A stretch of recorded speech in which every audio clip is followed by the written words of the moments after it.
বছর ধরে ছাত্র সংসদ নির্বাচন হয়নি, তারপরে কলেজগুলোতে টিএনসিপি আখড়া, যে কলেজের ছাত্র সংসদের নির্বাচনের সঙ্গে কোনো সম্পর্ক নেই। কলেজ এবং ইউনিভার্সিটিগুলো কন্ট্রোল করছে মূলত তৃণমূলের গুন্ডারা, তোলাবাজরা, ধর্ষণকারীরা, এবং এদের প্রত্যেকের বয়স 30 ঊর্ধ্ব, কেউ কেউ 50 ঊর্ধ্ব আছে। এদের সবাই বিবাহিত, এদের 2-3টে করে বাচ্চা আছে। এরা এই জায়গাগুলোকে আখড়ায় পরিণত করেছে এবং অধিকাংশ কলেজের গভর্নিং বডির প্রেসিডেন্ট এই ধরনের ভাইপো গ্যাংয়ের লোকেরা। অতএব এর সলিউশন একটাই, মমতা ব্যানার্জিকে সরাতে হবে। এর কোনো সলিউশন নেই, এটা ননস্টপ চলছে, চলতেও থাকবে।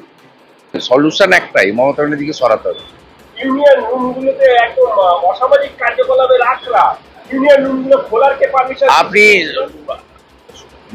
অধিকাংশ জায়গায় অধ্যক্ষরা ভয়ে এবং চাপে থাকে, আর অনেক জায়গায় স্পাইনলেস অধ্যক্ষরা আছেন যাদের যোগ্যতা নেই অধ্যক্ষ হওয়ার।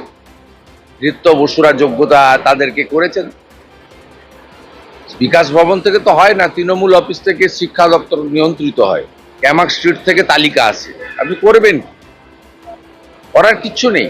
এবং গভর্নিং বডির প্রেসিডেন্টদের যদি তালিকা দেখেন, চোর, চিটিংবার, ধর্ষণ, জেহাদি, জঙ্গি, এই লোকেরা সমস্ত গোটা পশ্চিমবাংলার কলেজে বসে আছে। তার পরিণতি যা হওয়ার তাই হচ্ছে।